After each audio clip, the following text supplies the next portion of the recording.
Hello dear friends, you are welcome in our YouTube channel Elevated Classes. So friends, आज हम आपके लिए physics से कुछ इम्पोर्टेंट टॉपिक्स लाए हैं जो कि आपके लिए बहुत ही इम्पोर्टेंट होने वाले हैं। आज हम ऐसे कुछ लघु उत्तरीय प्रश्नों पर चर्चा करेंगे जो कि हमारे फिजिक्स के एग्जाम में यानी कि भौतिक विज्ञान के एग्जाम में आ सकते हैं। तो इन प्रश्नों पर चर्चा करने से पहले आप हमारे चैनल को सब्सक्राइब कर दीजिए एंड लाइक भी कीजिए, जिससे कि आपको हमारी सभी वीडियोस मिल पाए। तो हमारे चैनल को सब्सक्राइब कीजिए, लाइक कीजिए एंड बेल आइकन को भी प्रेस कीजिए, इससे कि हमारी सभी वीडियो आप लोगों तक पहुंच पाएंगी। तो चलिए फ्रेंड्स, बिना देर किए हुए वीडियो को आगे बढ़ाते हैं और हम ऐसे ही फिजिक्स के कुछ महत्वपूर्ण प्रश्नों पर चर्चा करते हैं। आपके एग्जाम में एक प्रश्न बहुत ही पूछा जाता है जिसका नाम है वैद्युत द्विध्रुव आघूर्ण से क्या तात्पर्य है। वैद्युत द्विध्रुव आघूर्ण से क्या तात्पर्य है, इसका मात्रक एवं विमा लिखिए। यह प्रश्न पिछली परीक्षाओं में बहुत ही इंपॉर्टेंट रहा है और पूछा भी गया है। तो बिना देर किए हुए दूसरे प्रश्न पर बढ़ते हैं। दूसरा प्रश्न है वैद्युत फ्लक्स की परिभाषा, मात्रक एवं विमा लिखिए। इसी के साथ तीसरा प्रश्न है गाउस का नियम लिखिए। ये सभी बहुत ही इंपॉर्टेंट प्रश्न रहे और हमारे आने वाले एग्जाम में भी ज्यादातर इन्हीं में से कुछ ना कुछ क्वेश्चंस पूछे जाते हैं जो कि लघु उत्तरीय प्रश्न हैं। अब हम आगे प्रश्नों पर चर्चा करते हैं। चौथा प्रश्न है वैद्युत क्षेत्र की तीव्रता की परिभाषा तथा मात्रक लिखिए।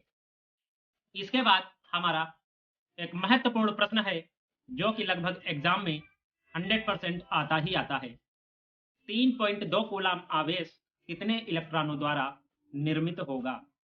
तो इस प्रश्न को आप जरूर पढ़ें, अच्छे से इसकी तैयारी करें।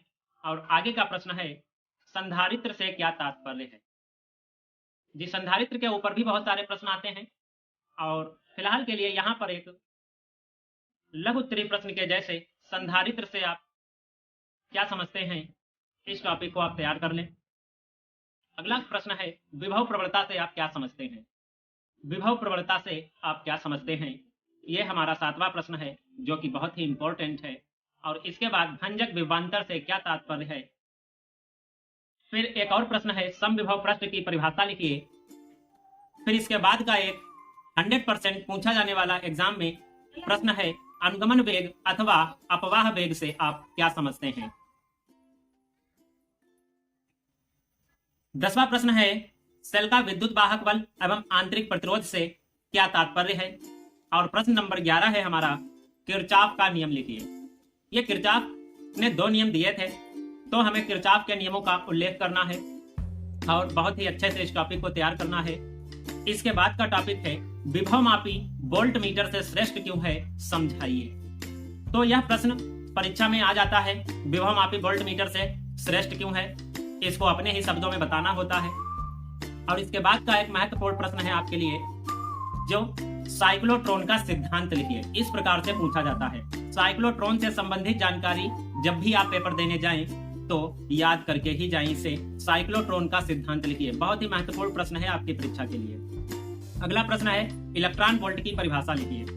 इलेक्ट्रॉन वोल्ट की परिभाषा लिखिए। एम्पियर की परिभाषा से आप क्या समझते हैं। ऐसे ये 2 प्रश्न इंपॉर्टेंट रहते हैं, इनमें से कोई एक प्रश्न जरूर आ जाता है। और इसके बाद एक प्रश्न है नति अथवा नमन कोण एवं दिक्पात का कोण क्या है, समझाइए। तो नति अथवा नमन कोण आपको याद करके जाना है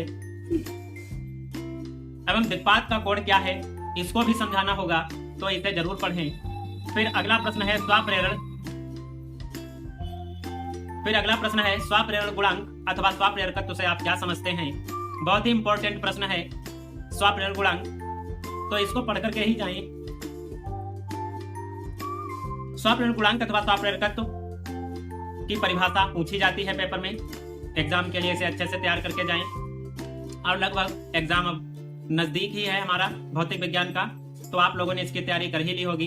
हालांकि हमने यहाँ पर कुछ महत्वपूर्ण प्रश्न उठाए थे जो आपको एक बार में ही बताए हैं, और इनमें से अगर आप ये प्रश्नों की तैयारी कर लेते हैं तो आपका जो एग्जाम है वो काफी हद तक सरल हो जाएगा। इसके बाद का प्रश्न है वाट हीन धारा क्या है, ट्रांसफार्मर का सिद्धांत लिखिए। कुछ ऐसे प्रश्न आते रहते हैं तो इनको भी तैयार करें। और अभी वात के 2 प्रश्न हम आपको और बताएंगे जो कि बहुत ही इंपॉर्टेंट रहते हैं। अगला प्रश्न है विद्युत चुंबकीय तरंगों से आप क्या समझते हैं, विद्युत चुंबकीय तरंगों से आप क्या समझते हैं। यह प्रश्न आता जरूर है पेपर में। और इसके बाद एक 100% इंपॉर्टेंट क्वेश्चन है जो कि एम्पियर के परपथी नियम से जाना जाता है।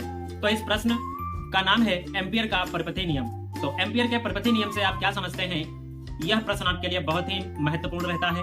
तो इन प्रश्नों को आप पढ़ करके जरूर जाएं। आशा करता हूं आपको हमारी यह वीडियो बहुत ही अच्छी लगी होगी और इसमें हमने आपको कुछ महत्वपूर्ण प्रश्नों को बताया है। यदि आप इन्हें अच्छे से तैयार कर लेते हैं तो आपके एग्जाम में मार्क्स में कुछ सरलता प्राप्त हो सकती है, अच्छे अंक आ सकते हैं, जिससे कि ये कुछ छोटे छोटे प्रश्न हैं ये आपको परीक्षा में ज्यादा अंक हासिल कराएंगे। इसलिए आप सभी ये पढ़ करके ही जाएं। तो आज की हमारी वीडियो में इतना ही। फिर मिलेंगे एक नई वीडियो में नए टॉपिक के साथ। तब तक के लिए नमस्कार।